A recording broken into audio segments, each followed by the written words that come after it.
Okay, I think we can begin. Good afternoon, everyone, from wherever you are able to catch us from. Welcome to today's second session of our webinar series. Our presenter today, like we said in our promotion poster, needs no introduction. His name is Lazaro Sinkara. We all fondly call him the Chief. He is the Chief Examiner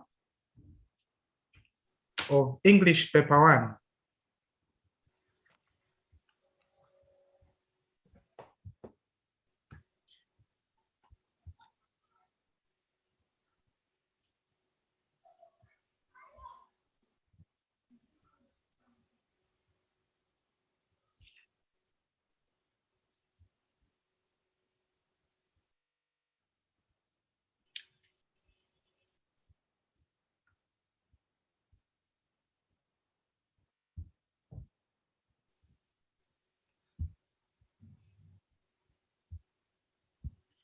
Okay, so the Chief is going to take us through the topic called teaching and assessing compositions. This is a crucial topic for all teachers of English because writing is a serious skill that our learners should attain, especially when they reach grade 12, as they prepare to go into society. And so our Chief is going to take us through this crucial topic. Now, while he's presenting, we are going to mute all our microphones so that we only allow the presenter's voice to be heard. At the end of the presentation, there will be an opportunity for us to interact with the presenter by way of asking questions or making comments. When that time comes, you'll be asked to unmute yourself and use the raise your hand feature on Zoom. Please, let's comply. Immediately you notice that your mic is on, please mute yourself. And if you do not, we'll be able to mute you from here. Chief, are you ready to take us through? Yes, George, thank you so much, Mr. Kanyama.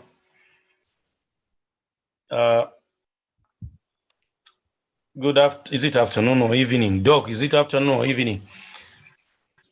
Good afternoon, everyone. Thank you so much for this opportunity. Today we're looking at the teaching of compositions, and basically we are looking at composition writing. What is it that we should teach? And that's what to consider. And also we're going to look at the assessment. How do you assess a piece of writing? So what should we consider when teaching? Basically, my presentation will be mainly focusing on the text, English composition and summary for school certificate. If you have, you would follow very well this presentation. If you don't have, all the same, just be attentive. Like the host said, I'm Lazaro Sinkala. Let's look at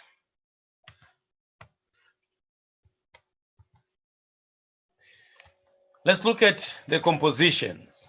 What is it that we need to teach?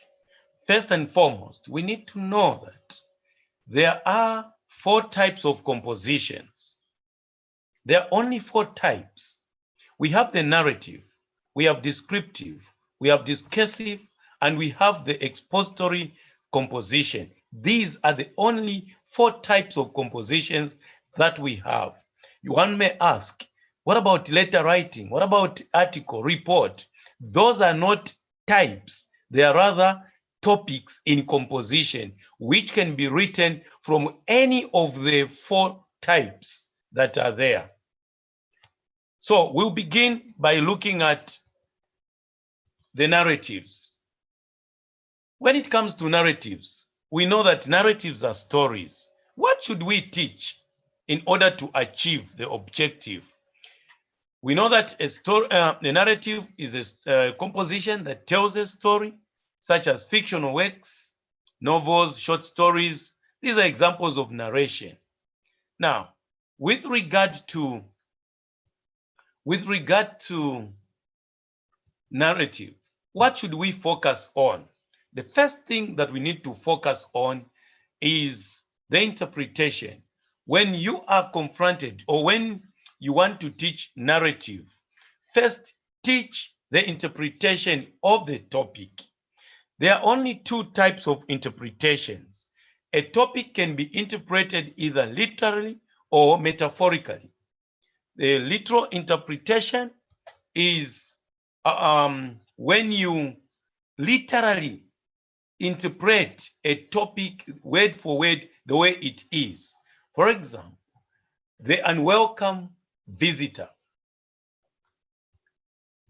If you choose to write, say, about 2 or more people who pay you a visit and stay with you for a few days against the wish of every member of your family, your interpretation of this topic, the unwelcome visitor, in this case, is literal, and it is acceptable. Metaphorical, on the same topic, if you discover, you write a story in which one evening you discover that 2 venomous snakes have entered your house, and then you narrate events leading to your sister being injured and the consequent capture of the snake, your interpretation in this case is metaphorical, because you've just used the topic, the unwelcome visitor, and create a story. Because, I mean, realistically, you cannot refer to a serpent, a snake, as a visitor, but you've used the concept of being visited and you come up with a story. That interpretation is called metaphorical interpretation. It is also acceptable. However, I must be quick to say, when it comes to metaphorical interpretation versus literal interpretation, the proverbs and adages, those do not comply to literal interpretation. You cannot talk about a proverb literally the way it comes out. Then you are wrong, and you get it all wrong. You get 0, no matter how good your linguistic ability may be. The next thing that we need to teach is the point of view. With regards to narrative composition, we need to, before we settle our learners into writing, they need to know which point of view are they going to write a story? Which point of view is one going to write a story? In short, who tells the story? Stories can only be written from 2 points of view, either the first person pronoun or the third person. The first person, I, once upon a time, I went to town. We went to town. Or third person, once upon a time, she went to town. He went to town. They went to town. Those are the 2 points of view. You cannot tell a story, and this our learners need to know. You cannot tell a story from the second person point of view. You cannot say, once upon a time, you went to town. That ceases to be a story. So we need to teach them, practice the point of view under which one should start a story. Now, starting and ending, that's another thing that we need to consider. They say the opening sentence is very crucial. The opening sentence must be an eye catcher. An eye catcher is something that captures the reader's interest and fire him or her with a desire to read on. Okay? It must be fresh and original. Something that you create there and there. Mind you, we're talking about narrative composition, narrative writing, something that is fresh and original. You avoid trite, insipid sentences. You avoid cliches.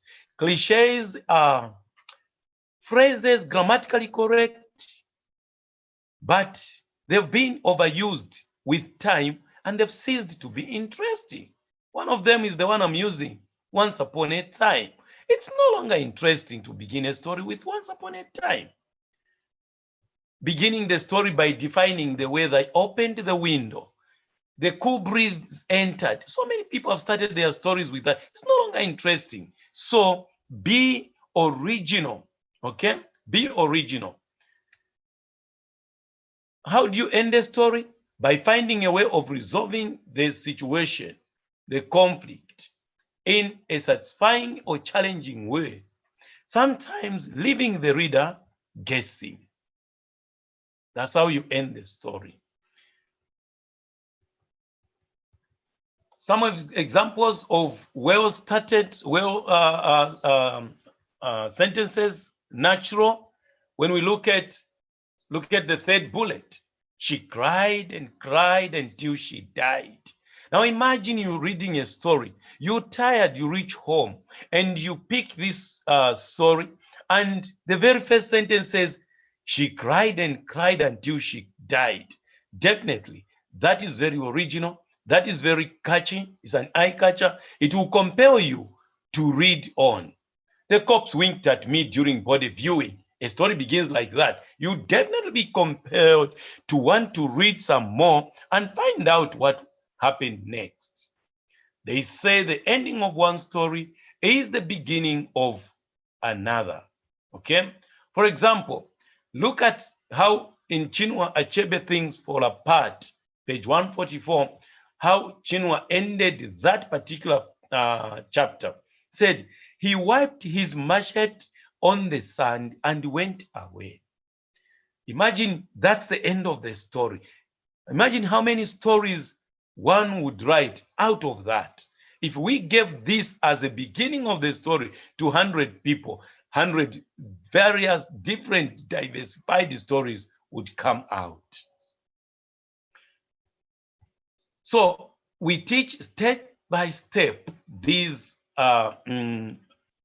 aspects of narrative composition. Before you move to the next one, you ensure that the learners learn and you drill them to understand that particular aspect so that by the end of it, all the aspects, they are able to write a complete story. The structure, what is the structure of, the story? The story should not be confusing, but clear and gripping. One way of making stories interesting, mind you, the epitome of any story is interest. It's the use of flashback technique. A flashback is a scene within a story that interrupts the sequence of events to relate events that occurred in the past. So this technique, again, let's teach it so that the learners, once they understand it, they'll be including it in their stories. Characterization, I think that one is obvious. Stories about people or animals or things sometimes behaving like real human beings. Characters should be realistic. In a story of an essay type, which is between 250. I tried to invite him, he attended and he said, Hello? Hello? Yeah. Imagine a story, you are asked to write a story between 250 and 350 words. Not afford of so many characters because you yourself or your readers will get confused. So limit your characters. Let's teach the learners to limit the characters to suit the number of words that they are using, the shortness or length of the story that they are writing.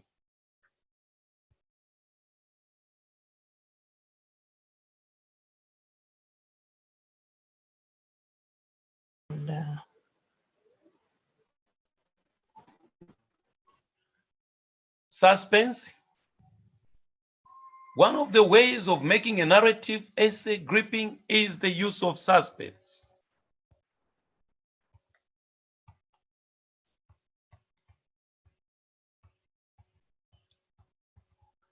Host, what have you done to my videos?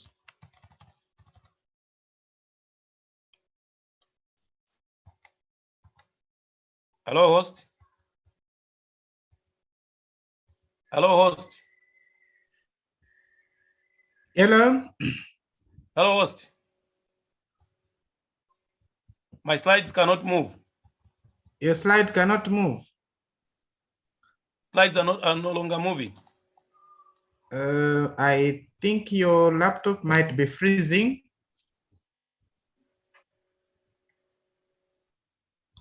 Oh. Yes. Can I stop sharing for a while? Yes. What? Just start afresh. You can start afresh. Okay. Start sharing. Okay. I start all over again, or I go straight to where it ended? Just go to where it ended. You go to that slide and then say, start from beginning.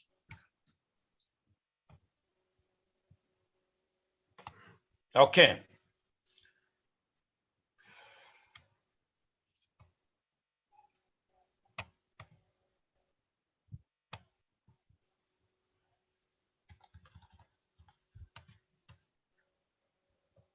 Host.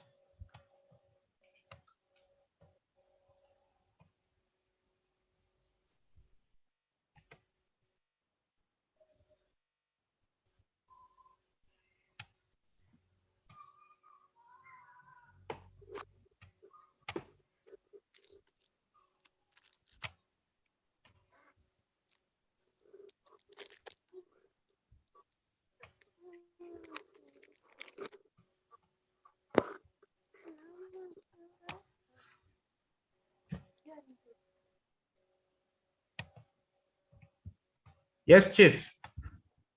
Okay.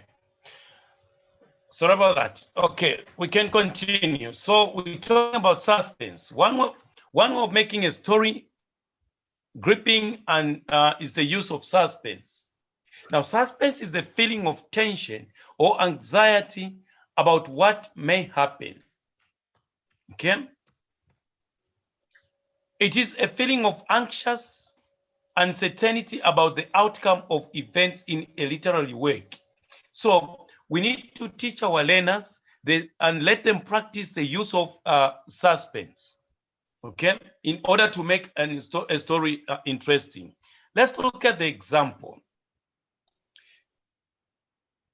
The example about suspense. In February 1972, Katongo looked for Maria and promised to marry her before he fled to South Africa to work in the gold mines. He was out there for 7 long years without any communication at all. As he trudged towards her hut, which had been pointed out by some stranger, Katongo wondered whether she was still single and whether she still loved him. His heartbeat increased at geometric progression. Then he saw her coming out of the hut with a baby strapped onto her back. Instantly, he exuded cold perspiration, which blurred his vision. He scurried up to the hut and planted himself just before her. She was rooted to some spot, her mouth agape. He gazed intently into her eyes, askance. She was still single. She had waited for him. The baby on her back was her sister's. Now, that is a demonstration of suspense. Another thing we need to teach our learners when it comes to narrative composition is the aspect of telling and showing. Telling is not effective in a composition. Show, do not tell. For example, telling, when you write, while waiting outside her office for her turn to be interviewed, Maria was very, very nervous. That well-constructed sentence is simply telling it is not showing. It is not showing. Let's look at showing of the same sentence. While waiting outside the office for her turn to be interviewed, Maria stood up from her chair, sat down, stood up again, and walked up and down the corridor, nervously stealing glances at her wristwatch from time to time. She shook violently, and every pore of her skin exuded sweat. You have shot, and I'm sure even as I'm reading, even as you read, you are able to see, because you've been shot, you haven't been taught. So we also, coupled with a structure lesson, the use of direct speech in narratives. Okay, so another way of enhancing interest in a story is the use of direct speech to introduce dialogue, because we're talking about the characters. Remember, we talked about the characters, and characters are visible. They are human beings. There must be dialogue. There must be a time when these characters are brought to life. So dialogue can create a sense of time and place, tell about character, and also foreshadow possible trouble. Let's get an excerpt very quickly from The River Between by Ngugi wa Thiong'o. Miriam was inside, and she too did not speak to Nyambura. Her father followed her in. "Where have you been?" His voice was menacing. She was afraid of him. "Near the river." "Who was with you?" "I was alone, father." She was trembling. She had gone to the river hoping that her savior would come in a cloud and rescue her. But Wayaki had not come. Her obedience to her father had made her lose him. "No one?" "Yes." "You are lying. You are lying." "I was alone, father," she insisted. "Do not think I'm blind. I'm not that old." And now, when we look at this dialogue, you don't need to read the entire story to realize what is going on there. So Ngugi clearly uses this dialogue to stimulate the suspense and the interest in the reader's mind. He creates a sense of time and place, makes us figure out the mood in the characters, and also makes the reader move along with the story. Now,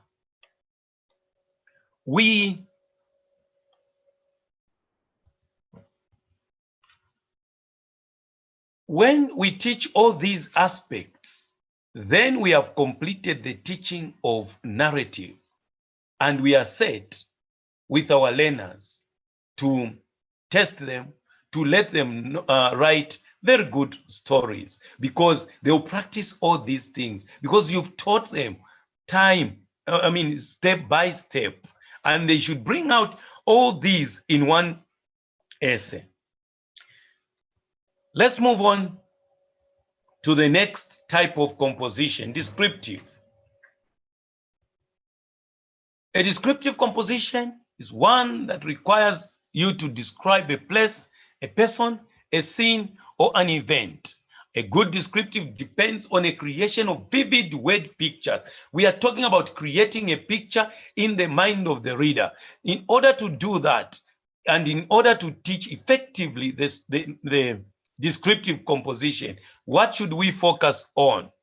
First, we need to teach the learners the structure of a description. It must be properly organized. The first approach that we need to teach them is the bottom to up approach. This one is used to describe, for instance, human beings, height, things that are standing like buildings, okay?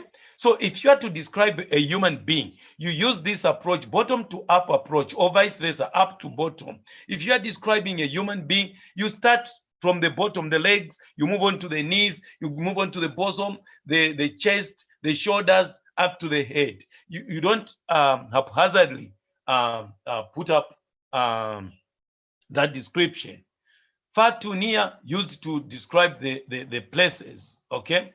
Bird's eye view, cam ripple effect approach, it's where you place yourself on top and you describe whatever you see down there. So these are the approaches that we introduce at this level. The next thing we need to introduce as teachers to our learners with regards to descriptive composition is the diction. The choice and use of words is what is called diction. We should remember that the words are your drawing board, your colors, your paint, and your brush. They are all you need to produce a graphic and descriptive composition. In a descriptive piece of writing, a good diction is a must. It is also important to use adjectives. Most nouns that are used should be described. Imagine, if you simply say, I saw a girl, and you end there, you haven't described the noun girl. You say, I saw a beautiful girl, there will be no question. I saw a stupid girl, there will be no question. I saw a tall girl. Those are adjectives, and adjectives gives a noun a more specific meaning by answering questions such as what kind, which one, how many, how much. So let us teach them, well, of course, it's integrated approach. Let us teach them the structure of adjective and then apply it to writing descriptive composition. Imagery. An image is a word or phrase that appeals to one or more senses. So this one is a must in descriptive composition. Okay? For example, let's look at Ilech Ahmedi, the way he uses images to create a picture in the mind of the reader. From Ilech Ahmedi, the concubine, on page 19, he said, he was describing the grave, the husband's grave. He says, in the middle of the compound stood her husband's grave. The fresh red earth contrasted strongly with the surrounding, like a big red boil Ijipute on a black skin. Little gutters traced their way downwards from the top of the grave. Ahmadi has made us see and have the picture of the grave. The description has strongly appealed to the sense of sight. We are able to see the grave and its condition. Let's very quickly look at another example from Aikwe Ama. The beautiful ones are not yet born, on page 12. Ama here was describing the staircase on those skyscraper buildings like Pinnacle House in Osaka. You know, where there are no lifts, people have to use the staircase with a barricade made of wooden where people touch and lean against. So he was trying to describe that one. Apart from the wood itself, they are aware, of course, people themselves. Just so many hands and fingers bringing help to the wood in its course towards putrefaction. Left hand fingers in their careless journey from a hasty sliding all the way up the banister as their owner made the return trip from the lavatory downstairs to the offices above. Right hand fingers still dripping of the afterpiece and still sweat from fat crotches. The corrosed palms of messengers after they had blown their clogged noses, reaching for a convenient pace to leave the well-rubbed moistures. Afternoon hands, not entirely licked clean of palm soap and remnants of kenkey. The wood would always win. Wood would always win. Let's look at the way Ama has used the adjectives, you know, in order to paint a graphic picture of the decay by us human beings when we are using those staircases. Many hands, left hand fingers, careless journey, etc., etc.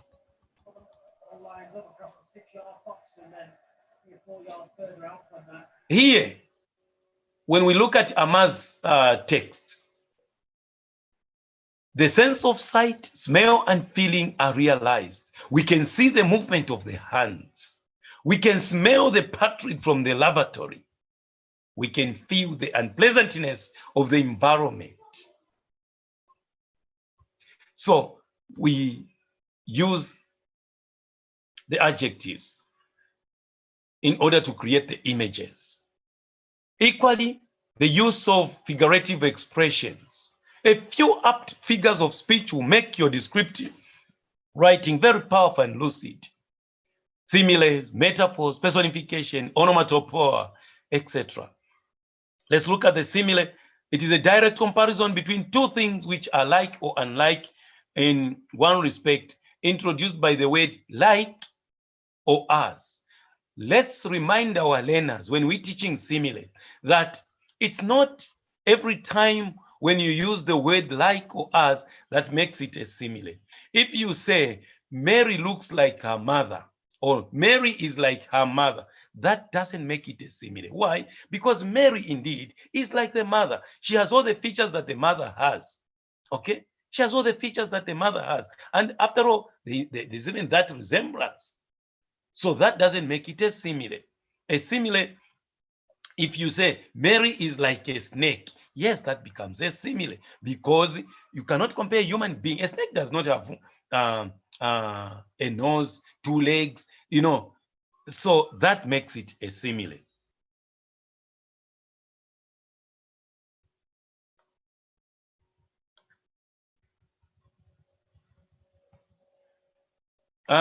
Let's look at an example from Song of Lawino. Very quickly, from Song of Lawino, on page 38 by Ogot Piptek, the use of similes. My husband's tongue is bitter like the roots of the Leonor lily.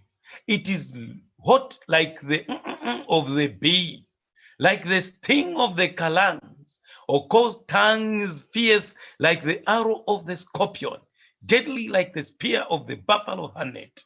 It is ferocious like the poison of a barren woman, and corrosive like the juice of the ground.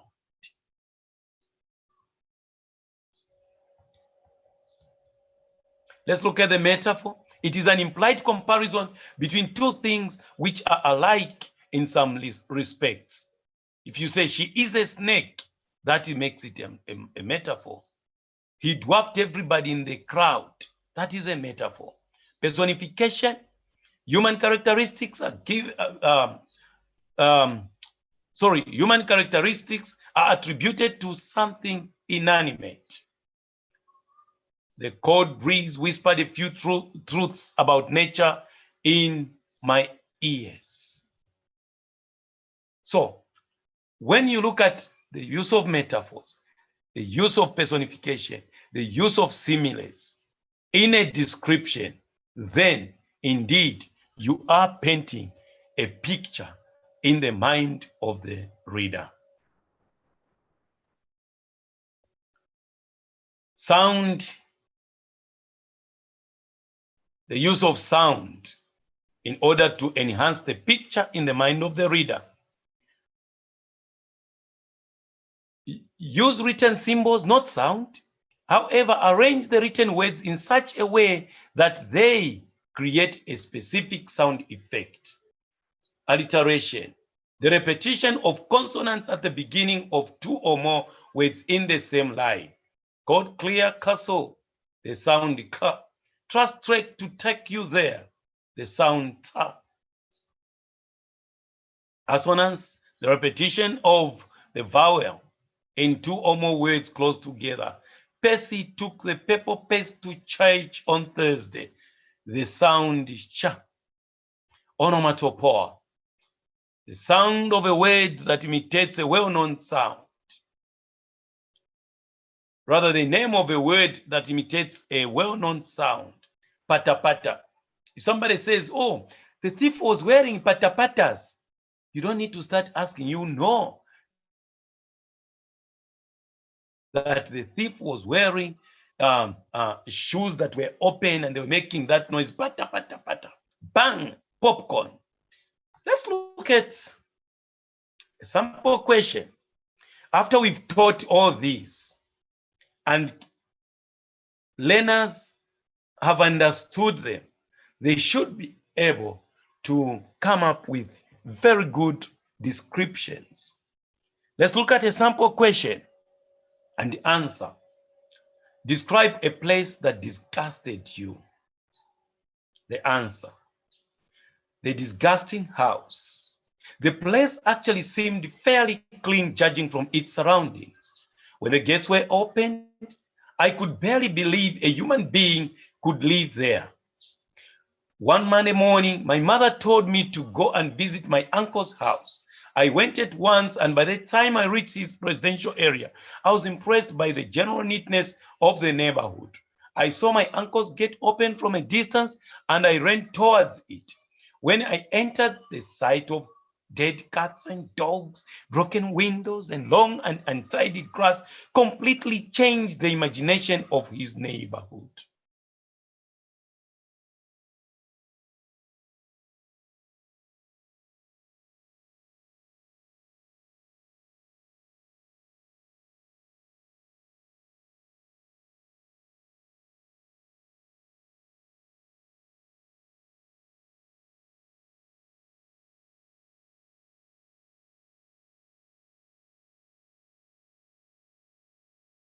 Dogs, broken windows, and long and untidy grass completely changed the imagination of his neighbor.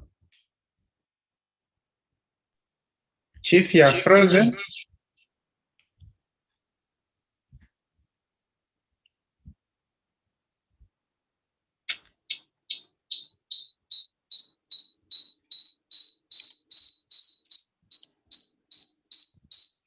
Apologies.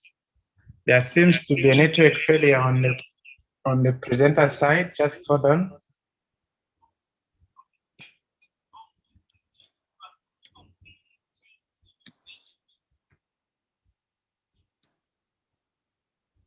Chief, you are frozen.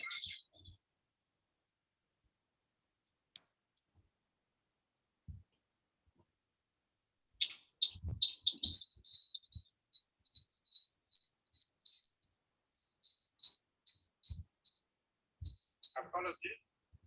There seems to be a network failure on the presenter side. Just hold on.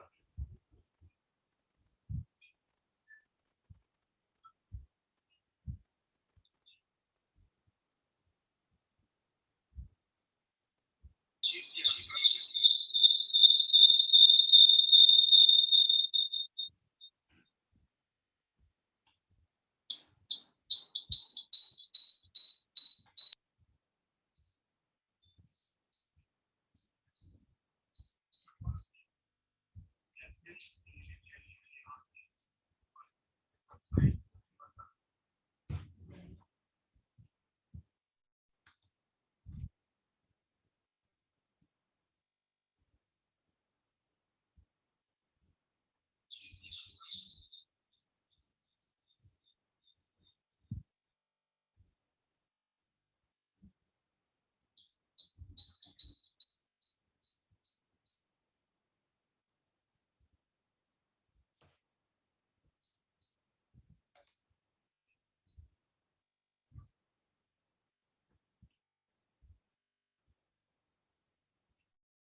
Yes, Chief. Something, your connection has cut.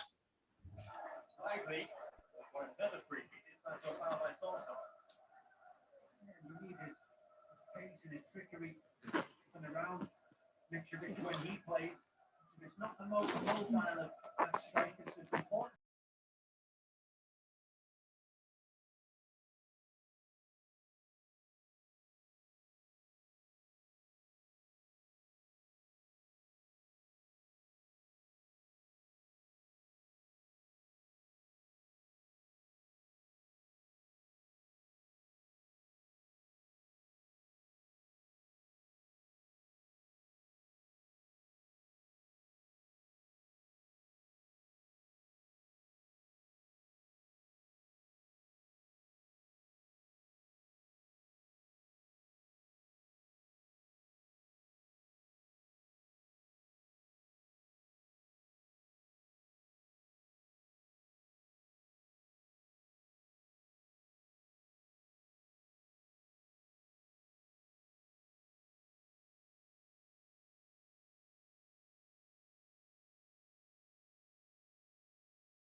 The presenter will be with us shortly.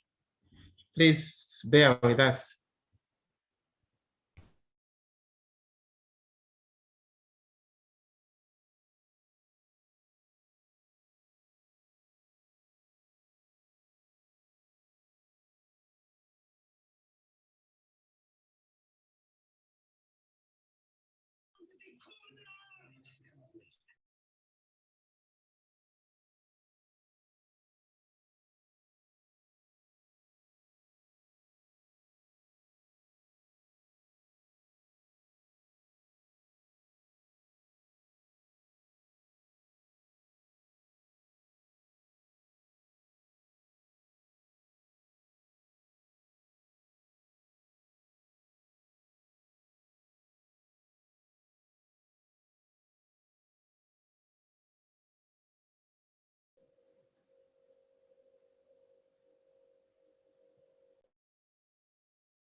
The host. The host. Yes, Doc.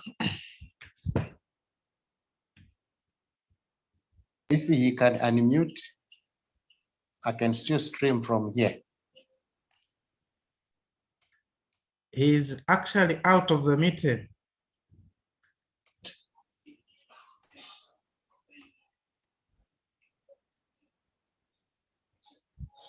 Can I Let pick me it? ask. Can I pick it from where he has left it if he has problems? You can go ahead, Doc. You can start sharing while we wait for him. If he can unmute, I can still stream from here. He's actually out of the meeting.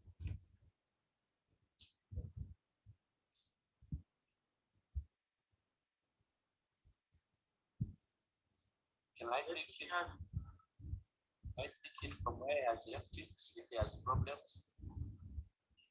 You can go ahead, Doc. You can start sharing while we wait for him.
Great idea.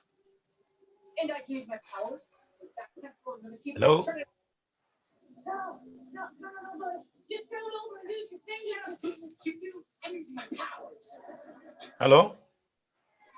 Hello.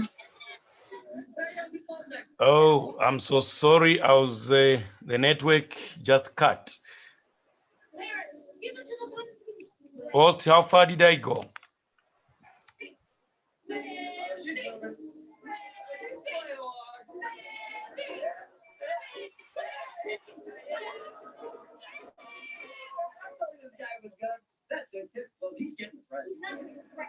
Hello, host.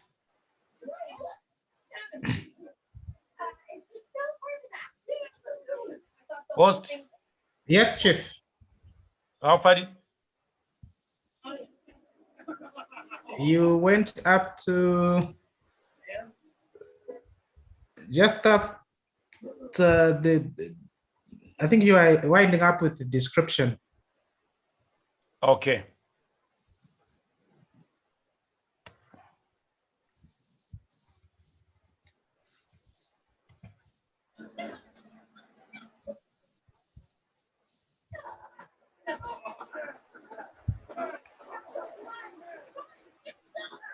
Discussive.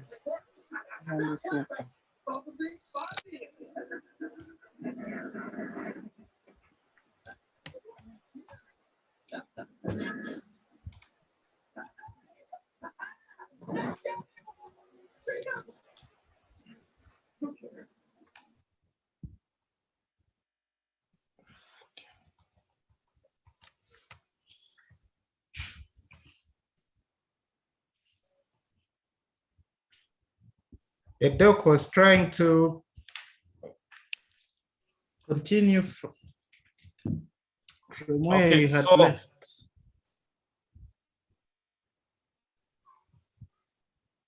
Are you able to begin sharing so that doc can? yes, I'm able, but you've closed me out. Doc, you can stop sharing.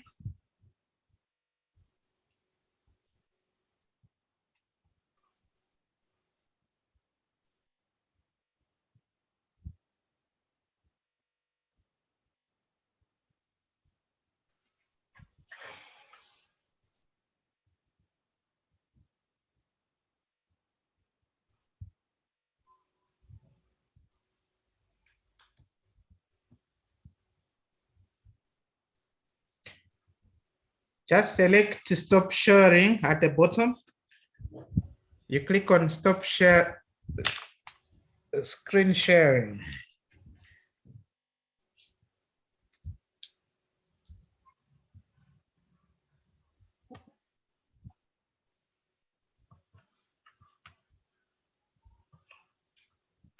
Doc, just log out and log in afresh.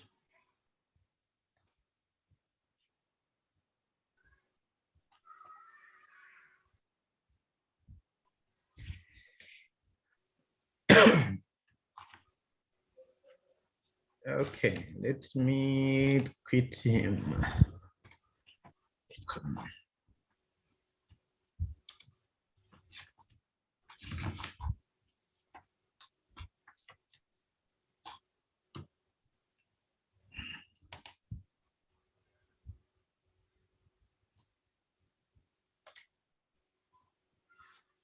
Okay.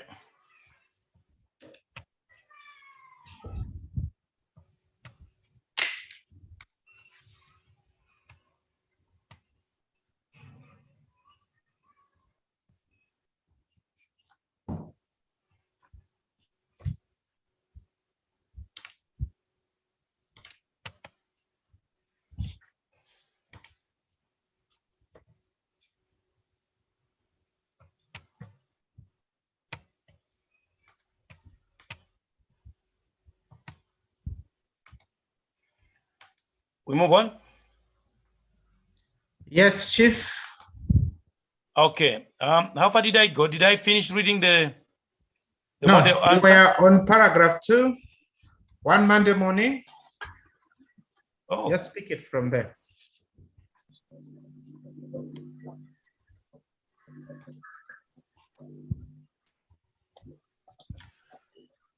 Okay. I decided to enter the living room, and what I saw grossed me out. I saw Sirius split on the carpet near a television set which had been vomited on.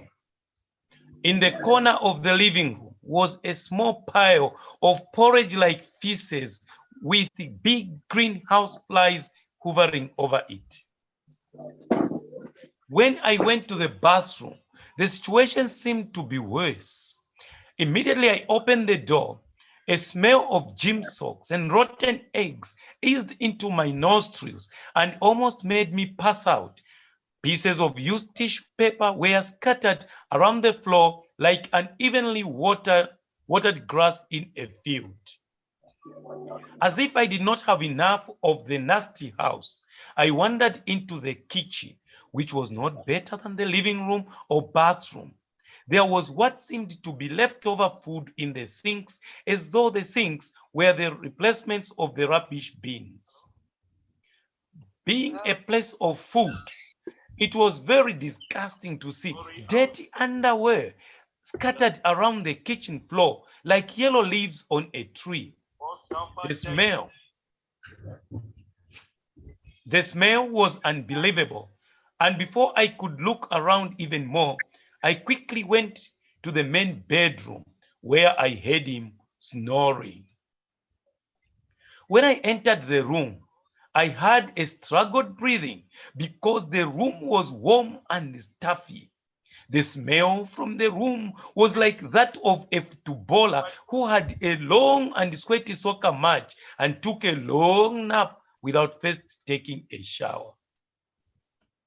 This was exactly the case in this situation because my uncle was sleeping on his bed whilst in his damp soccer kit while snoring and drooling.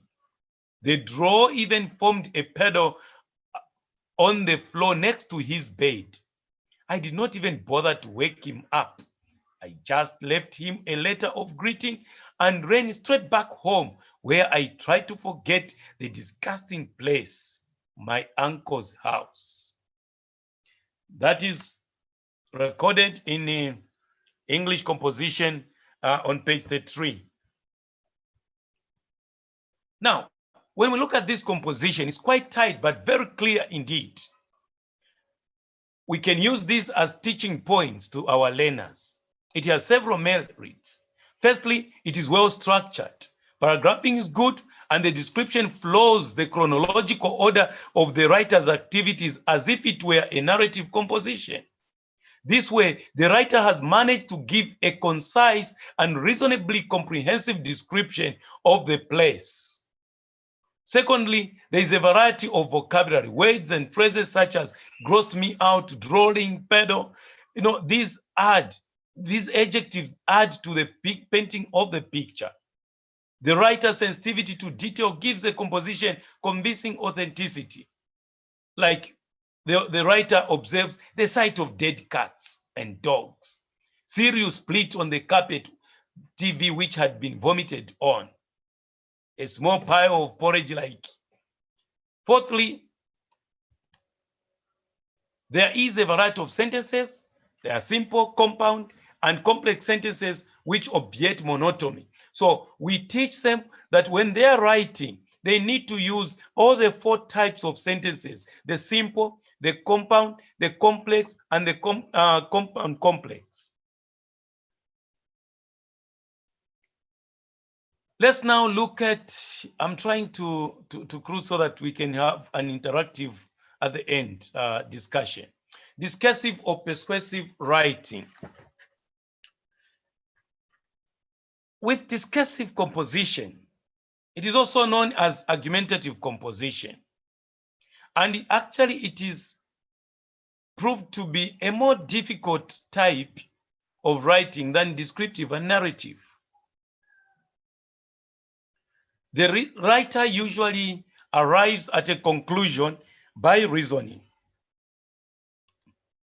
What should we focus on? The purpose is to convince or persuade the reader to accept or agree with the writer views. So persuasive writing expresses the writer's opinion and tries to make readers, excuse me, with it, change their own opinion and sometimes take an action. Many people have asked me, discussive composition, is it the same as argumentative composition? The type of composition there is discussive or persuasive. There are two. I must emphasize this point. There are two, okay? Under discussive, there are two. It's either it can be an argument where you only take one side of the discussion, of the argument, you stick to it, or it can be a discussion where you review both sides of the argument and come up with a conclusion. So these two form what we call the discussive composition.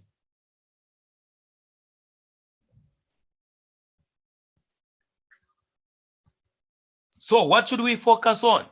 Mainly, let's teach our learners to get their facts right. When they embark on writing a discussive composition, let them get their facts right. Make certain that the facts are absolutely correct and valid.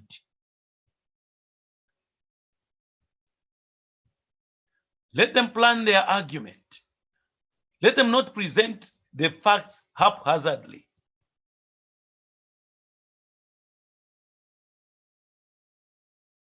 Arrange the facts in a logical sequence. Those who are in debate who agree with me, examine both sides of the argument. There are always two sides to an argument. If you choose one side, do not gather facts to support that side only and ignore the other side.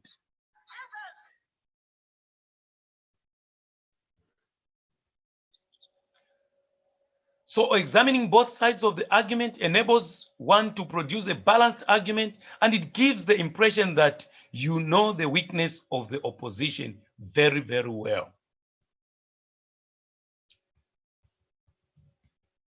The use of powerful and compelling cohesive devices.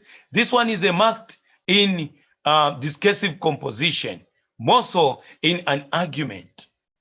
The cohesive devices, such as phrases such as, it is my strong contention, it goes without saying, it is my conviction, I am convinced without any reasonable doubt. On the contrary, certainly, I strongly object that. Definitely. It is obvious that there is no iota of doubt in me that. When you speak like that, or rather when you write like that, then you are showing that indeed you are confident. Even if you are lying, people will agree with you. The use of pathos. Pathos, the quality in something that makes people feel pity. You know, you speak or you write so that people can get your side, feel pity.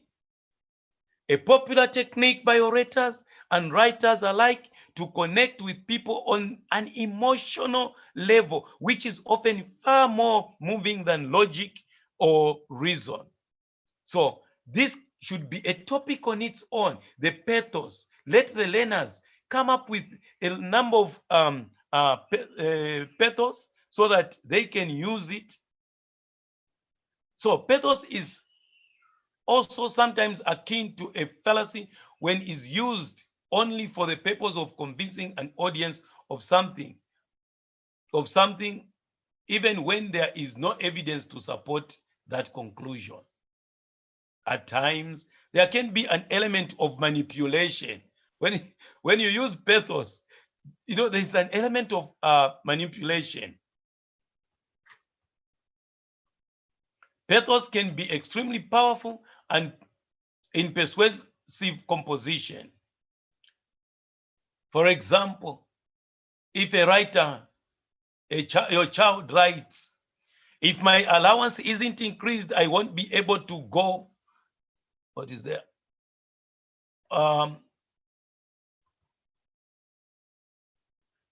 If you don't move soon, we are all going to die. Can't you see how dangerous it would be to stay? That is pathos. tone and style. When it comes to discussive composition, the tone should be, you remain calm. Do not be emotional. So let's slap it in our learners that, especially the girls, they should not be emotional when dealing with a topic. Also, the use of repetition, not undue repetition. Okay? It is rhetorical repetition because you want to rub it in. It is not money that makes a person happy. It is not money that wins a person genuine friends. It is not money that earns a person respect. What matters most is a good name. So you are not going to be penalized that you have repeated it is not money, it is not money. No, you are actually trying to convince or persuade the reader.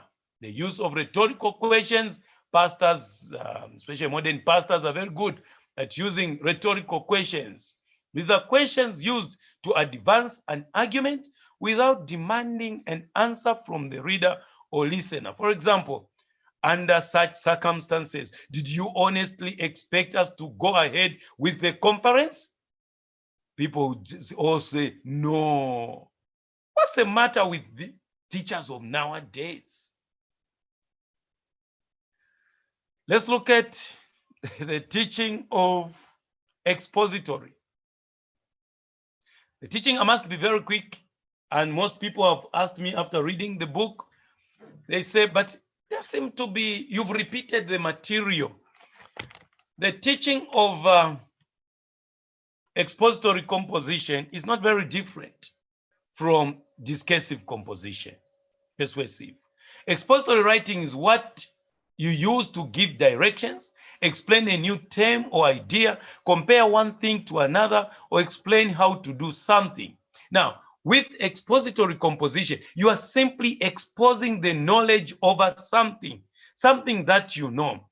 And with expository essays, if you don't know, that's it. You cannot respond to that question. You have to expose the knowledge over something.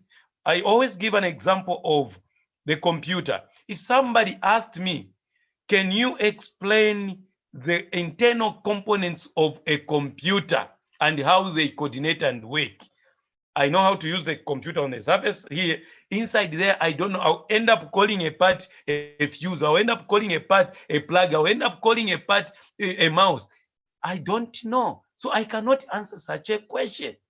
That is expository, where you expose your knowledge over something. There are 6 main ways of writing an expository composition: process explanation, cause and effect, comparison and contrast, definition, classification, problem and solution. What should we focus on? Like I said, not different from discussive. Get your facts right. Except with this one, you are actually dealing with the knowledge. You know something. There's no room for imagination. Plan your exposition. When you are satisfied with the facts which you can substantiate fully and with confidence, rearrange the ideas depending on the nature of the topic as you see it fit. Use powerful cohesive devices, like we said, under discussive, same with tone and style, just the same as discussive. A good expository essay is assertive and confident. Be consistent in your style.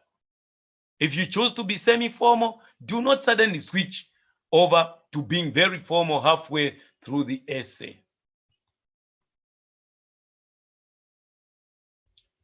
Let me conclude on the teaching of composition. I'm sure you are all familiar with my saying, equipped with the knowledge, coupled with a well-planned lesson, teaching composition will always leave you ever happy and smiling, smiling, and smiling. Let's move on. Host, do I move on to assessing? Yes, Chief. Please carry on. Thank you. We move on to composition marking. You've taught, your learners have written. How do you mark? How do you assess? After every composition lesson, assess the learners by impression, error analysis, essay classification, and giving feedback. What is assessing by impression? An impression is a general or vague idea in which some confidence is placed. Okay? When I always give an example of myself, God created me naturally with red eyes. And I look as if I'm drunk all the time. I look as if I'm sick all the time. Those who see me for the very first time, if they drink, they get very excited.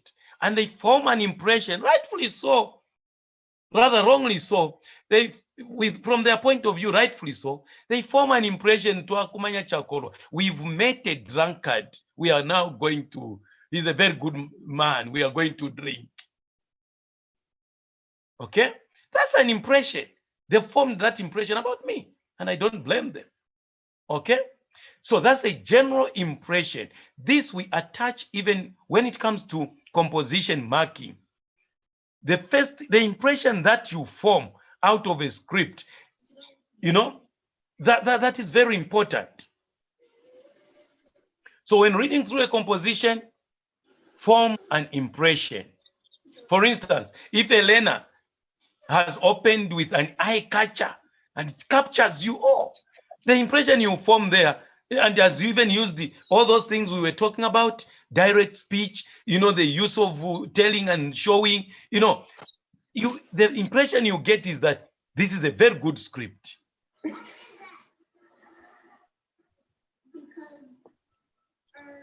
So after you've gotten that impression, then you go into the real analysis of error analysis. They say looks are deceiving. The impression you get about someone, you'll be deceived. You think it's in color drinks. You get shocked to discover that this man has never tasted alcohol in his life. You judged him from his eyes. You judged him from his talkativeness. And you say, oh, this man. Okay? But then when you go into the actual Sinkala, that's when you start adjusting. Okay? You start adjusting. Sometimes you even start getting disappointed. Oh, I thought this man drinks. He doesn't. Now, this principle, my friends, we use it. We apply it to essay analysis. So you look at after you formed an impression, you then assess the linguistic ability using error analysis by reckoning, indicating, the errors by use of symbols. So whatever symbols you create, please avail them to the learners well in advance. Let them internalize them. Let them give them. It's part of feedback.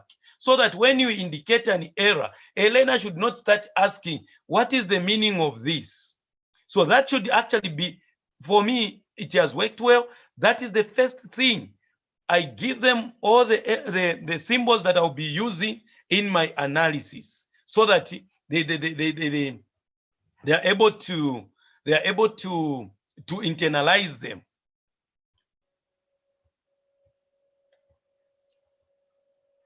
Indicate and correct all the errors. Underline all errors and ask pupils to correct them. Now, there is a difference between marking during exams and marking exercise books. Marking exercise books, the aim is to teach, to correct. Marking in the exams, you are not interested in correcting. You are simply trying to assess and allocate a grade, to a candidate. So correct some errors and underline the others. In the exercise books, select particular errors for indication or correction. Write nothing on the composition itself. but underneath it or in the margin, write extensive comments, because the aim is for you to correct, the aim is for you to teach, the aim is for you to assess that the learners have understood what you taught. These are some of the symbols. You can create your own as long as the learners understand them. SP, wrong spelling, T for tense, VF for wrong verb form, construction, pronoun, the caret sign where a word is omitted, repetition, where material or vocabulary is repeated, punctuation, wrong word order, wrong word. Now, I must explain, most people get confused about spelling and wrong word. A spelling, by definition, is a word that does not exist in the dictionary, in the English vocabulary, particularly in the dictionary. Any word that does not exist in the English dictionary, that is a spelling error. A wrong word is a word that exists except it is used wrongly. I thought I should clarify this one because most people mix the two. Okay?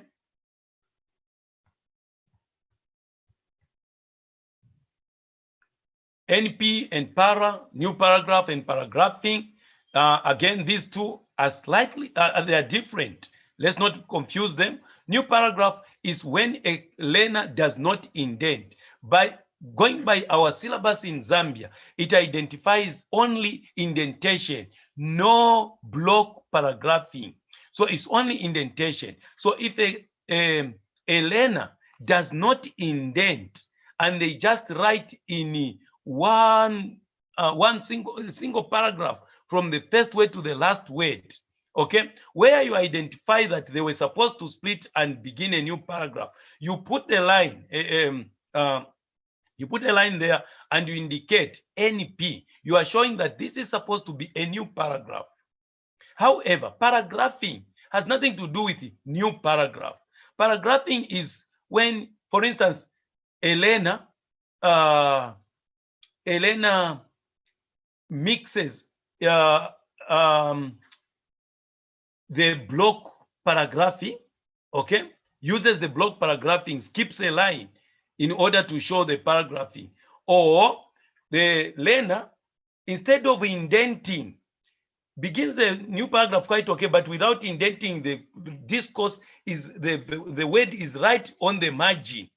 In suppose of without indenting, that you write para, not new paragraph, because it's already a new paragraph, except the learner has not indented.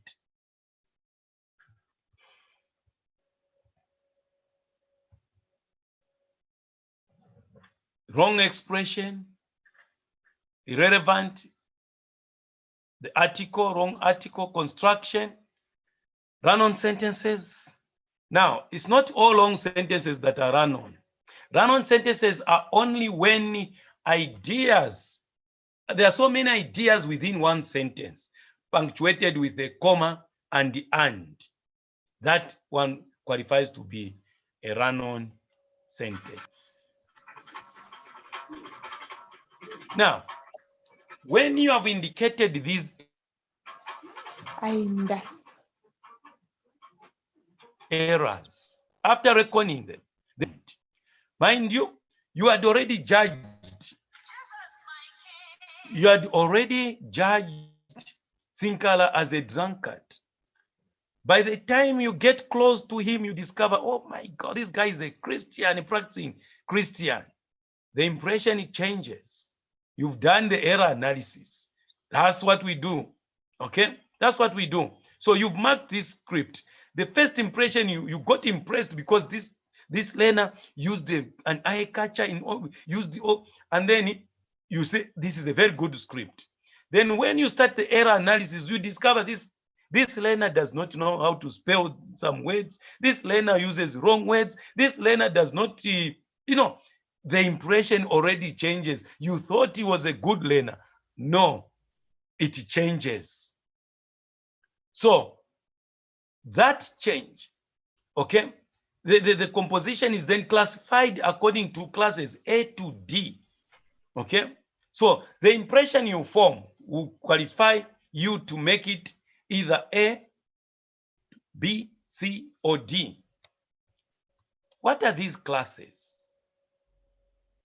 Class A, when you say this script is good, it is an A script. It should get 16 to 20. That's it. You've taken into account the impression marking as well as the error analysis, and you say this is a good script. If it is a very good script, then it should score between 16 and 20. What is the composition of this good script? There must be positive linguistic ability, able to handle the language effectively. The variety of correct structures, sentences should vary, not just one sentence pattern. I always give an example of comparison. If a learner is just using the comparative, for instance, my mother is taller than my father, my brother is darker than myself, that's a comparative. That will give you an impression that this learner does not know that under the structure comparison, there are three ways in which you can compare things. You can use the comparative, you can use the superlative, you can use as. So it gives you an impression, okay? A wide range of vocabulary, few errors which you can consider as slips. These are just, if this learner used this word again, if it's a spelling error, for instance, you are convinced this learner would definitely get it right. That is a slip. Content, adequate, and relevant. These are the qualities of an A script: clear and appropriate arrangement, adequate use of vocabulary and idioms. Let's look at B. B is 11 to 15. Fair ability with language, some variety of sentence structures, some errors, satisfactory treatment of subject, reasonable arrangement, some use of vocabulary and idioms. That constitutes a B script. So when you say this is a B script, you give it between 11 and 15. C script, 6 to 10. Flat or uncertain handling of language. Some structures, 40. Some structures, not all structures, but some structures, 40. Vocabulary and idiom, limited. Not that it is not there, but it is just limited. A fair number of errors, subject not adequately dealt with, little clear development, arrangement poor or only fair. That is a C essay which should attract 6 to 10. D script, 0 to 5. 0 is a mark. 0 to 5. Errors must be frequent, sometimes multiple, broken English. In D minus, the subject is inadequately handled or completely misunderstood. Arrangement is muddled, difficult to follow. Development is erratic or non-existent. Such an essay is a D essay and can only score 0 to 5. So when you have classified an essay A, B, C, D, then you go to award a numerical mark. A numerical mark. So it's not by accident, it's not magical. You don't just mark and say, this one has failed. 9 out of 20. There is a system. Classification. You have said, okay, this is an A script. It's a very good script. But what type, according to these errors that I've discovered, what type of A is it? Is it an A plus, a high A? Then you give 19 or 20. No one will ever have quarrels with you. Is it a medium A? You give it 18. Is it a lower A minus? you give it 16 to 17. You are home and dry. The same goes for B, the same goes for C, the same goes for D. After you've done that marking, you've even awarded the mark justifiably so, you give feedback, and as indicated earlier, by indicating the errors that learners commit in their exercises, they will attempt to correct them and henceforth cement their knowledge.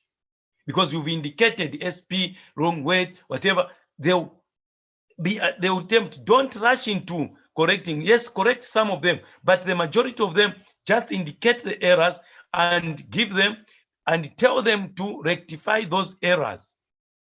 That way they will know that, oh, this is a wrong spelling. What is the correct spelling? They'll be forced to find the correct spelling. That is part of feedback. The progress of individual pupils, their ability in composition with other pupils in the class or school, and the ability relative, the standards of public examinations will be known.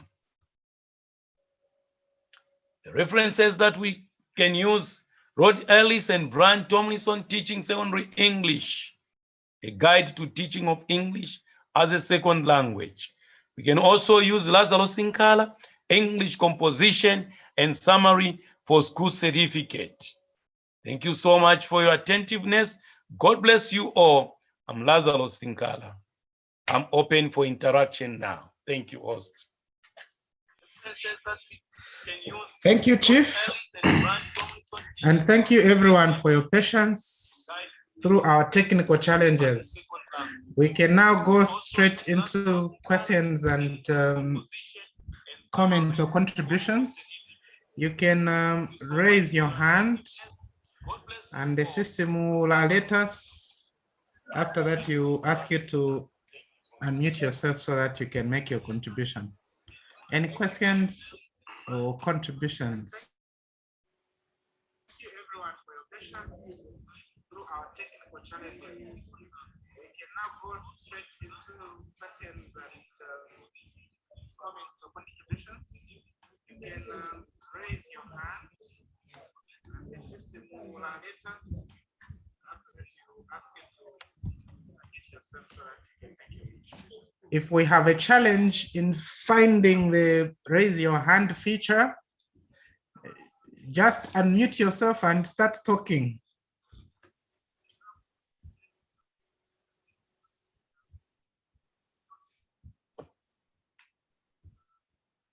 Okay, there's a hand. Miranda Mwanga, I can go ahead. Thank you very much. I would like to take this opportunity to thank Mr. Sinkala.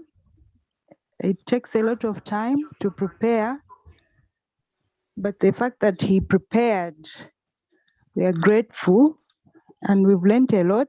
We are going to improve, especially in the area of assessment.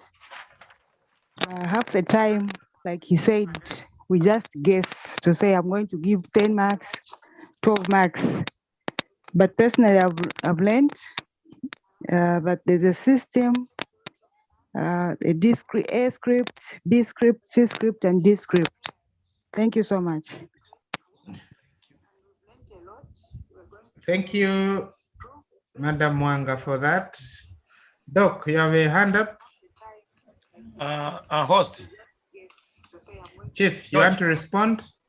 No, not really, but those who are participating, it's better they tell us who they are and where they are from. Thank you. Yeah. Doc.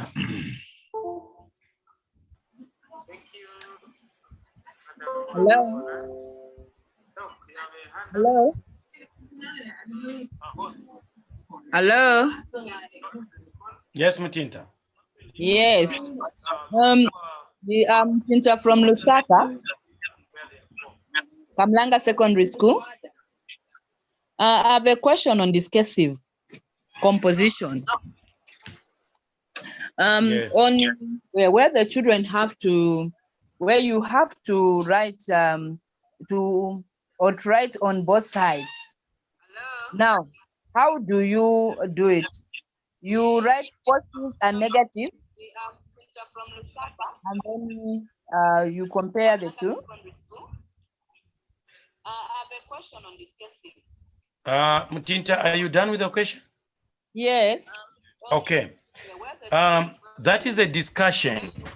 With a discussion, you are discussing and you got to look at both. For example, let me approach it from the point of view of a question.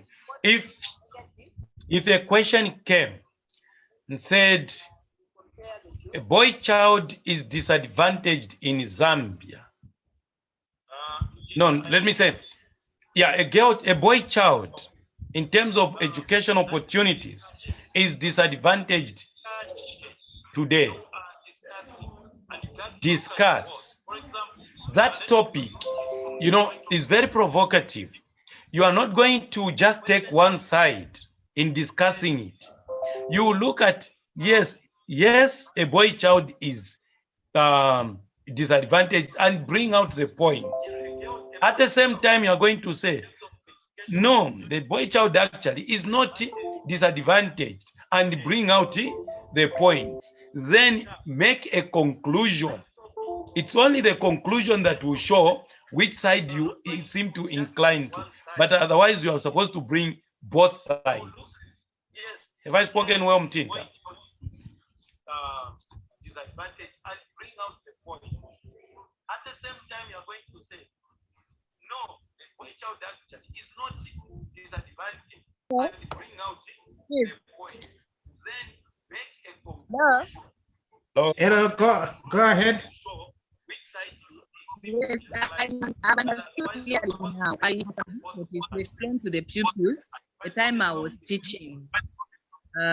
So I have understood that I have to talk on the positive and the negative and then conclude. Clear now, Chief. Thank you. Thank you. Doc, I had muted you earlier.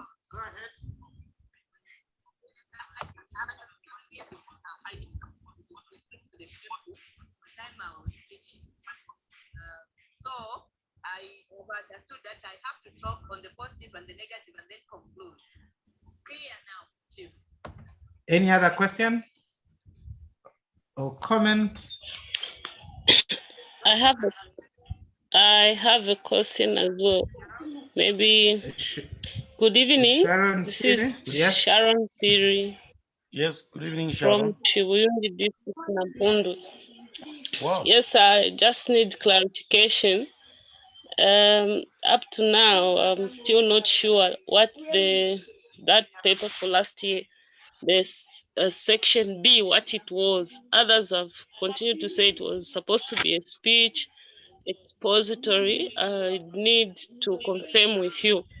And then the other question is on those questions that come as in not discussive, but where they ask you to argue for or against.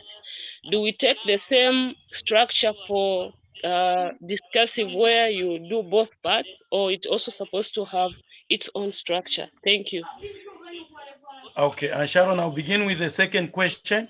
The second question, that one is an argument. With an argument, you only take one side, that's all. Okay. The same example that I gave.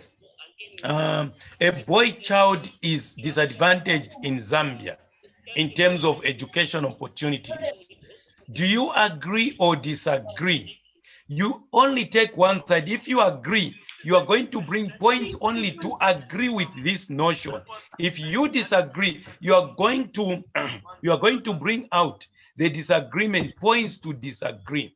However, if you read Lázaro Sinkala says, but in doing that, you can use the opponent's points in order to use them as ammunition to dilute them. That's why you hear people saying, they say a girl, okay? You say if in the same notion, a boy child is disadvantaged, and then you are actually agreeing to say it is true a boy child is disadvantaged. You can use some strong points from the other side, That's why you hear people using phrases like, they say women are the future leaders of the world. Without a woman, but the moment you say but, you are now shooting and you are diluting that point, which is an advantage to you. The first question, last year's paper. Yeah, I'm a Christian. I don't like lying, but let me lie. I haven't seen it. I haven't seen the question, Sharon. What is the question? Let's not approach it from the angle of last year's. Let's just say a question like this one, how should it be approached? Okay, maybe I may not be able to remember exactly, but Okay. it just required the candidate to write. It was saying write an explanation, but then what that explanation was supposed to be, others said no, it was supposed to be a speech, to take the structure of a speech, and Oh, okay. others Thank you very much, and the Sharon. like. Thank you very much. Now, if it said explain, automatically it's an expository composition. Now, you remember I talked about the 4 types of composition. The rest are topics. Let's not mix topics with the types. A topic can be written from any of the 4 types of composition. I'll give a very practical example. Letter writing, that is a topic. If you are asked to write a letter to narrate what transpired when you visited your grandfather, that letter, it is a letter quite okay in terms of topic, but the type of composition is a narrative because you are narrating, you are giving a story. On the other hand, if you are asked to write a letter to explain how to use a computer, that is a letter quite okay. The topic is letter writing, but you are writing under the topic expository composition. If you are asked to write a letter to describe Lusaka, that is a letter, but the type is descriptive composition. If you are asked to write a letter to discuss the disadvantages a boy child, the suffering a boy child goes through to get a place in secondary school in Zambia, that is a discursive. So let's not confuse the topics and the types. Now, with regard to the question you have asked, you are saying it asked, explain something. Now, people didn't know whether it is a speech or an article or whatever. What is important there is that, did they answer it as an expository? If yes, then they didn't go wrong. Okay, they didn't go wrong. The topic or the approach which they used, if they decided to approach that explanation using an article, if they decided to use that explanation using a letter, using a report, that does not matter, except they may be caught wanting if, for instance, that type of explanation does not warrant you to write a letter. Then the impression, remember we talked about impression, okay? The impression will come in. Thank you. Explanation using a letter, using a report, that does not matter. All right, Madam Sharon, is that okay? Okay, thank you. Let's have another question or comment. Samson James. Thank you so much, Chief. I would like to appreciate for the insight which has been given by Sinkara. Now, my question is, I'm from Katete Day Secondary School in Eastern Province. Here is a student or a candidate who has written or answered one of the questions in the composition. But the question that this pupil has written is not necessarily tackled, but has written slightly off the question. But the linguistic competence and everything is so good. How do we grade such a composition? Okay, very good question. Mr. Who? From Katete? Samson Perry, Katete Day Secondary School. Oh, you are the one who bought my book. Yes. Mr. Katete, or Mr. Perry. Remember, I said there is a difference between marking for exams and marking for classroom. Here in my presentation, my basis is on classroom, okay, where you want to correct. Now, to answer your question, in a classroom, because the aim is to teach, if and when a learner sidetracks, goes off track, mark it as normal and give it 0 and tell that learner that much as you wrote so well, you did not answer according to the dictates. For example, if a question says, write a story with the title,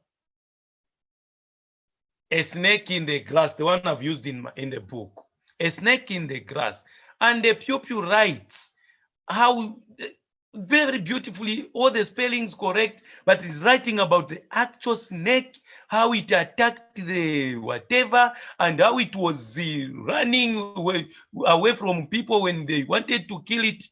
You mark it, but give it 0 and call that pupil, because it's classroom we are dealing with.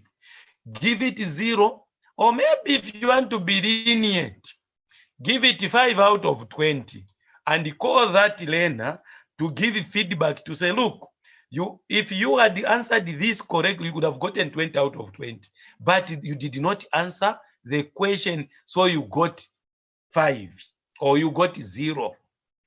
That will pain the learner, and that will be a learning point from the learner to say, oh, you need to pay attention to detail when studying the question before you answer. Thank you.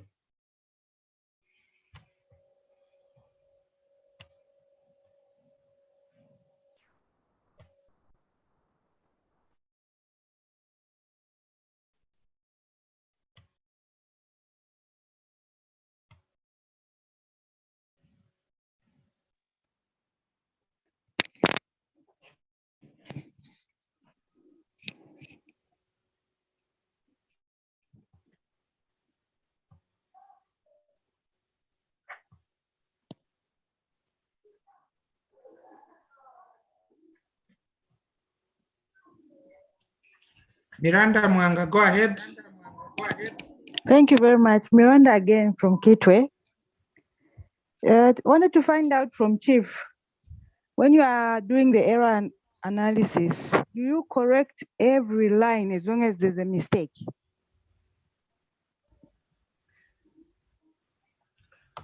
Thank you, Miranda. Thank you. Let's not mix the terms, correcting and reckoning.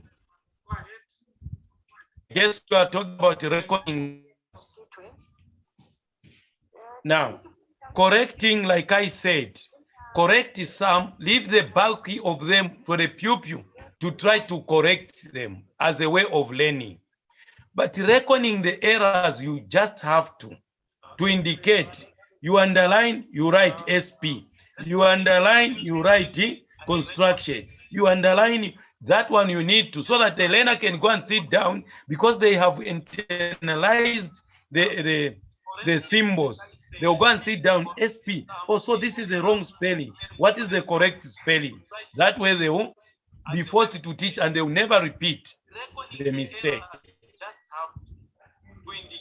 Thank you. You underline, you write SP. You underline, you write construction. You underline that one you need. Thank you, Chief. Any other question or comment? Also, this is the wrong spelling. What is the correct spelling? That way they will be forced to teach, and they will never repeat. Thank you.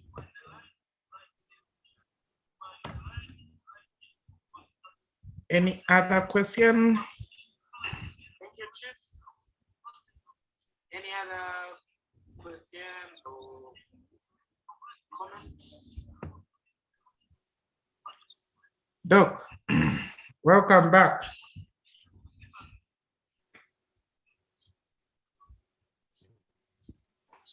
Please go ahead.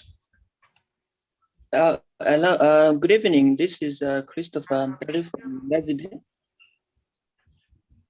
And I would like, first of all, to thank Chief Sinkala for such a wonderful presentation. It's been done meticulously and is pregnant with useful information.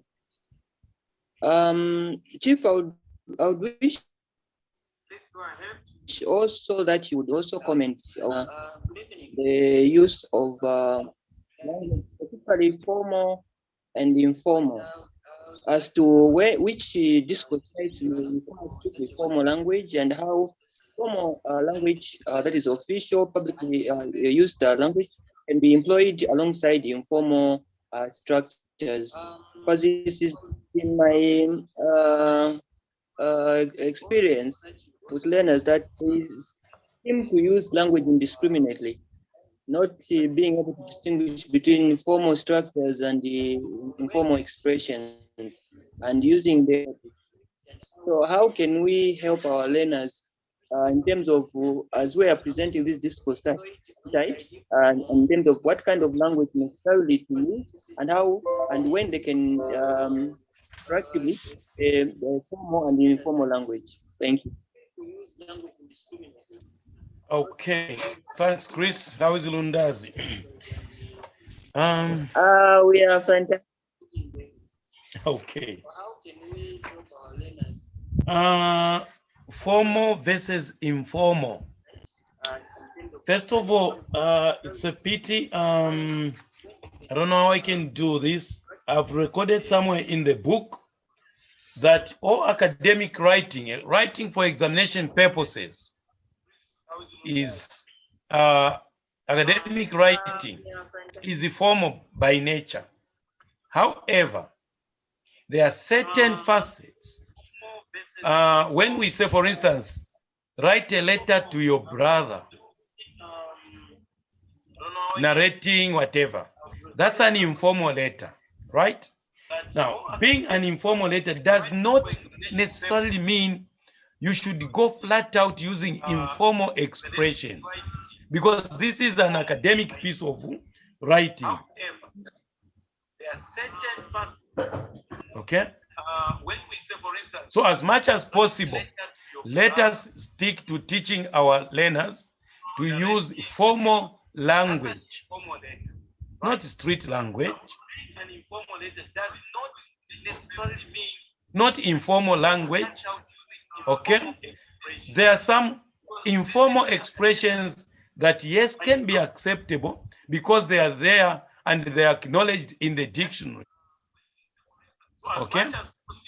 For instance, mom, that's informal, very informal. But if you are writing a letter to your friend, you can say mom. But be careful and be mindful of the spelling. Because if you are going to say mom and you write M-O-M, that will be marked wrong. Because they are there and they are acknowledged in the dictionary. Yeah. So, with regard to formal versus informal, for me, my stance is that let us realize that the academic work is formal in terms of writing. Because if you are going to say mom and you write M-O-M, that would be marked wrong. Does that do it for you, Mr. Mtale? So, for regard to formal versus informal, for me, my stance is that let us realize that Mr. Mtale Yes, seems much to be far appreciated. from his microphone.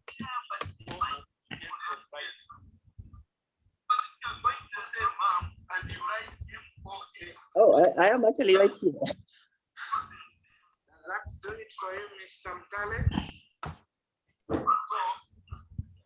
Yes, it does. It does. Actually, you explained it very well. That's one area that's been gray lately in terms of how to guide the learners and how they actually employ the language. Oh, Okay, sorry, thank you, host, Chief. sorry. Hello, host. So, Go sorry, ahead, just Chief. just to cement Mr. Mtale's question, I've discovered it. If you read this book by Lazaro Sinkala on page 94, it states very clear. Go and read it. It explains very well, better than I gave the explanation here. Can I read it? Please. Okay.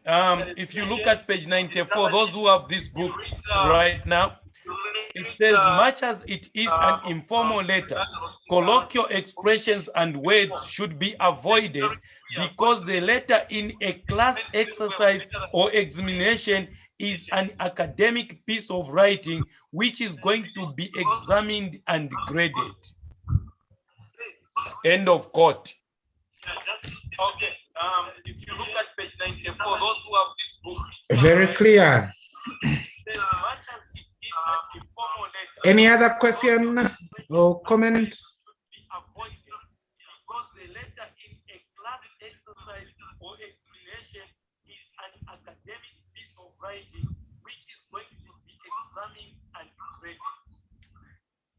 Go ahead, Doc. Please unmute yourself.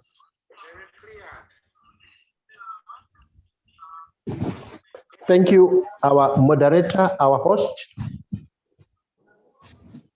I want to propose that we can end here for today and gather a lot of areas that we feel the presenter can answer next time we meet. I propose that the next time we meet, we have maybe 10 minutes to answer to one or two things, because I have to read the references that, in my case, that our presenter has given. I propose that for now, our host, we can retire, then give it 10 to 20 minutes in the next presentation so that we can ask categorically on the areas after I have exhaustively read also my submission. Okay, thank you, Doc. Thank you, Doc, for that submission.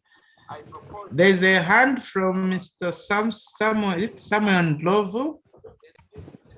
Please go ahead before we can close the meeting.